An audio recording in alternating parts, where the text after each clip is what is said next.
Welcome to Social Media Manager Confidential, your go-to for real talk, practical tips, and insider knowledge to build a business on your terms. Whether you're juggling kids at home or living out your Emily in Paris dreams. I'm Shantae Garman, an award-winning social media manager and agency owner of Sugar Punch Marketing. I created this podcast to recognize the real hard work behind social media management and to give you the strategies, perspective, and conversations you won't hear anywhere else. So grab your drink of choice, get comfy, and let's chat. Today we're talking about how to scale from a freelancer to an agency owner, but also whether that's the right path for you. Because here's the thing, scaling doesn't just mean build an agency. You do have options. And what we're going to cover today is whether or not that's a good choice for you and the things to consider if so. So here's what we're covering today. How to know when it's time to scale and whether an agency is the right fit for you. The biggest mindset shifts you need to make to run an agency. Alternative ways to scale that don't involve managing a team. How to start building a team the right way if an agency is for you. How to avoid burnout and scale sustainably. This is everything I wish I knew when I first made the transition. So let's get into it. Let's start with the most important question. Do you actually want to run an agency, or do you just want to make more money without working more hours? Because scaling doesn't mean hiring a team necessarily.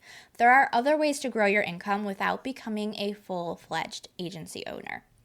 So here's what to consider before deciding to build an agency.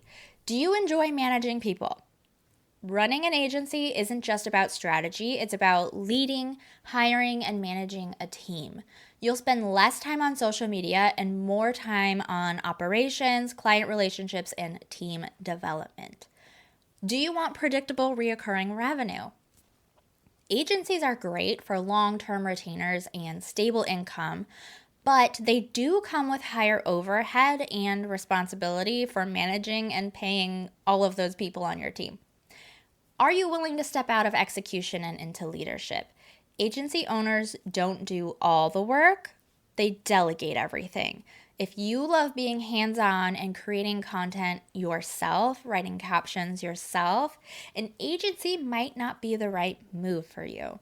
So I want you to ask yourself, do I actually want to manage a team, or do I just want to scale my income? If the answer is scale income, let's talk about your other options. And if you do want a step-by-step plan for scaling sustainably to an agency, check out the Building an Agency workshop that I hosted where I break down hiring, operations, paying your team, and agency growth. This is for you if managing a team doesn't sound appealing. There are other ways to scale your business without building an agency. The first one is high-ticket consulting and strategy offers. Instead of executing client work, you shift into strategy and consulting. This lets you charge premium rates without managing a team. So for example, you can offer a 90-minute strategy intensive or monthly consulting retainers where you teach businesses how to manage their own social media, or you teach their teams how to execute. You're doing the high-level strategy and then you're handing it off to the business to actually do the execution side of it. The second thing you can offer is digital products and courses. You can turn your expertise into templates, mini courses, or full-on digital products, digital programs. These are scalable because they don't require one-on-one client work. You can create everything and then sell it and sell it and sell it and sell it. It's a one-time creation and then you sell it. You can create caption templates, a content planning guide, or a full social media strategy course that people can buy anytime. The only thing is you're going to need to have a digital presence or a way to build awareness and interest and nurture people into purchasing these things.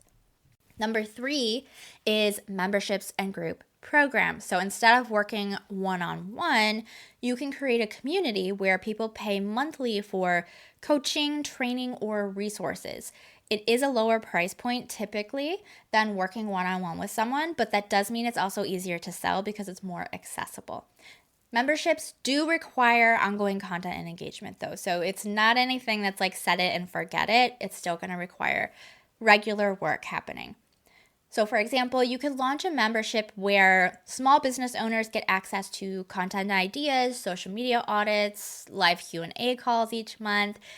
If building an agency doesn't feel like the right move, you can brainstorm one scalable offer that can bring in more income without hiring a team. That's your very first step. What can you offer? What can you do to start making money, start making income now? Now, if you are ready to go from freelancer to agency owner, you need to start thinking like a CEO. There are 3 big mindset shifts that you need to make, and that I had to learn how to make them myself the hard way. So I'm like giving you a shortcut here.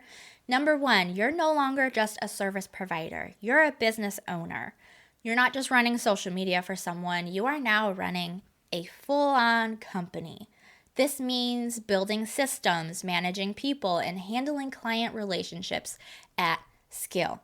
Number 2, hiring is an investment, not an expense. If you think I can't afford to hire, you need to shift to the right hires will make me more money. So for example, hiring a content creator frees you up to take on more strategy clients at a higher rate. Number 3, systems and processes are your best friend. A lot of us are creatives. The systems and the organization are not our skill set, we'll say. But if you continue with the chaos and the disorganization, it's going to give you more stress when you try to scale. If you don't have clear workflows and documented processes, this is SOPs, standard operating procedures, your agency will be a hot mess, and that's not a good thing. So what I want you to do, if this is the direction you want to head, is to write down what you'd love to stop doing in your business. That's the first role you should hire for. There are other things to consider, but for the most part, that's the direction to head. Now, hiring the wrong way will slow you down, so here's how to do it the right way. And I am just speaking from experience. This isn't legal advice, disclaimer.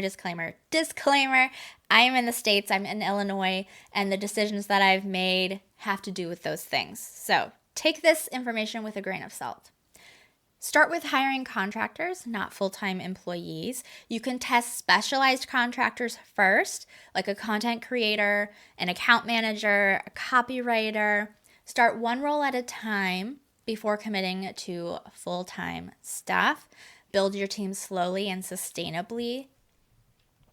Then hire for the work that drains you first. So if you hate writing captions, hire a copywriter. If you're bogged down in admin work or tech, you can hire a virtual assistant or even an online business manager to do those things for you. My first hire was a content creator because I needed to focus on strategy and client management. So those are who I hire to build my team out because that was taking up most of my time. Lastly, use SOPs, standard operating procedures, and onboarding systems to train your team faster. You can document your workflows in Notion, ClickUp, or Google Docs. I use ClickUp personally. That's my favorite. I have a video on how I use ClickUp to manage content clients, social media management clients, as well as some templates. So I'll link the information below if you're interested in that. You want to create clear, repeatable processes so your team can handle tasks without constant oversight. The whole point of this is so you don't have to micromanage and make sure everybody's doing what they need to or help people find things. They should be able to help find things. They should be able to find things themselves, essentially, and execute what they're supposed to be able to do. So when you write down the first role you'd hire for, I want you to start documenting your processes for that task. Then go back and check and see, does this make sense to someone who's brand new to my business, who doesn't understand what I'm talking about? Like, is everything explained fully? Now, final takeaways from this. These are the biggest ones that I want you to know if this is a topic that interests you. So, how to scale from freelancer to agency owner or not. Scaling doesn't have to mean an agency. You can grow through consulting, digital products, or memberships. If you do want to build an agency, be ready to manage people, not just content. Start hiring the right way, one role at a time, with clear systems and processes. And be prepared to step into a CEO role because your job isn't execution anymore, it's leadership. Now, if you want to scale profitably, get the Building an Agency workshop where I walk you through hiring, operations, and building a team that supports you. I burned down my first agency that I built because I did not build it the correct way. It was not sustainable. It was incredibly stressful, and then had to rebuild it. I hired a CFO, a Chief Financial Officer, Francis, to help me with this. I also hired a online business manager and contractor specialist, Gabby, to help me. And these two are guest experts in the workshop. They bring all of their expertise, they bring resources and everything to help you hire, pay a team, figuring out finances, SOPs, how to hire, the processes for all of those things. So it's really jam-packed with everything that you need to get started to start building an agency. That's a wrap. If you loved this episode, leave a review wherever you're listening. It helps more social media managers find the show, and every month I'm gifting one reviewer a free class, template, or bundle. Screenshot your review, post it to your Instagram stories, and tag me at Sugar Punch Marketing for a chance to win. Need more support? Come hang out in the free SMM lounge, grab my best freebies, or check out my masterclasses and templates. It's all linked in the show notes. Thanks for listening, and I'll catch you next time.